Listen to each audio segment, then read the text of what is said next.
You don't spit into the wind. You don't pull a mask off an old Lone Ranger. And you don't mess around with Rocky Boy. Now this is the paraphrased version of a famous song by Jim Croce that Rocky Boy would recite into the mirror every morning before venturing out and conquering anything that might come his way. And as Rocky Boy and his grandma would awaken him from his daze, "Rocky Boy!" Rocky Boy would blaze down the stairs and out the door. And Rocky Boy's grandmother again, "Rocky Boy! Are you crazy?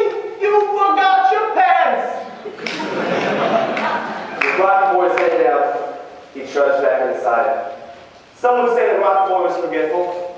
Others might say that his eyes and mind were so focused on his future that the present time seemed unimportant. Now, with pants on and a kiss from his grandmother, Rocky Boy was on his way. And on his way to school, his bike's handlebars and meters began to change, resembling that of a rocket ship. And when speeding over puddles, the water spinning behind his tire was like flames of an engine in his eyes.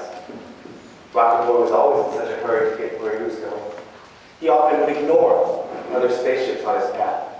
And when he arrived at school, he would sit down in his chair, look out the window, and imagine showing all the other children all of his skills and great ideas. And then it came to him, as Rocky Boy started blasting off towards home. He saw on a big banner, it read, "Talent Show." This was it! This was his one chance to show the world everything. But what skill would he choose? He had so many. And as Rocky Boy blasted off towards home, tearing around the corner, into Grandma's house, up the stairs. "Grandma, Grandma, what do I do? What do I show him?" he cried. His grandma replied, "Go ask your brother. I'm very busy." Rocky Boy, with intensity, charged into his brother's room. His brother was watching his favorite show, The Sopranos, and his brother recited, "Just when I thought I was out, they pulled me back in." Rocky Boy interrupted. "Brother, what do I do? What do I show him?" His brother replied, "Rocky Boy, this is what you do. You take a medicine bottle. And inside the medicine bottle, you put three things. The first ingredient you put is vinegar. The second ingredient you put cotton ball. And for the third ingredient, you put baking soda.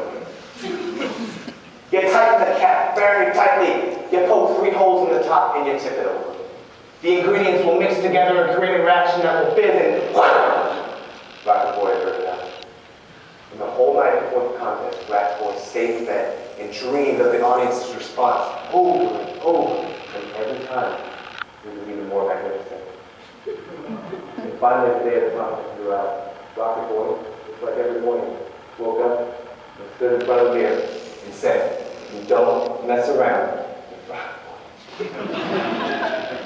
Now, at the contest, behind the curtain, Rocky Boy was preparing his audition over and over, and outside the curtain was a room much like the size of this, filled with over 500 people.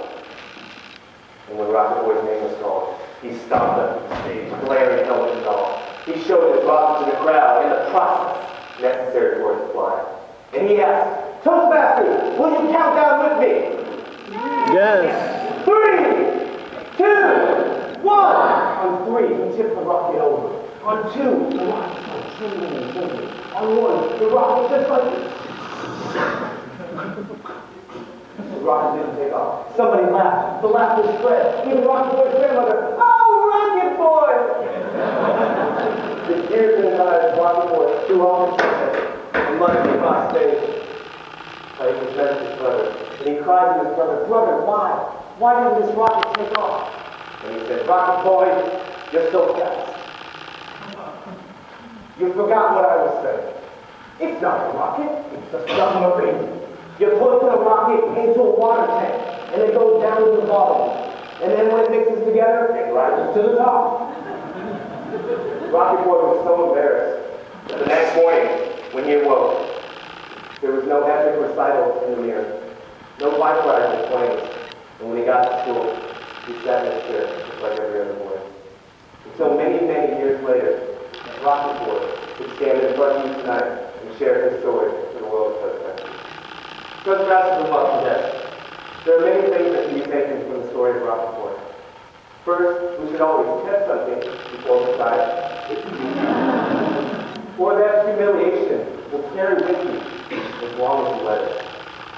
To go further, Rockefeller was so caught up in the end result that he completely bypassed the steps to get there. For those of you who feel yourself blasting forward in life, we often ignore the ending just to get to our goal. We often miss opportunities and crash into others on our course. And for those of us who have yet to take off, we feel like there's so many choices without action. And we see success around us on a daily basis, whether it's some of the clothes people are wearing, the college we are driving, even the jobs that we have. We cannot escape the fact that success is very general in the way that we perceive it. It is the fact that success is so general that our path to get there is broad and vast. I feel like there's a rocket boy or girl in all of us at some point in life charging forward. But only when we slow down and we analyze our choices and we act on opportunity can a rocket boy or girl truly fly. Can you truly fly? Thank you very much. Back to you.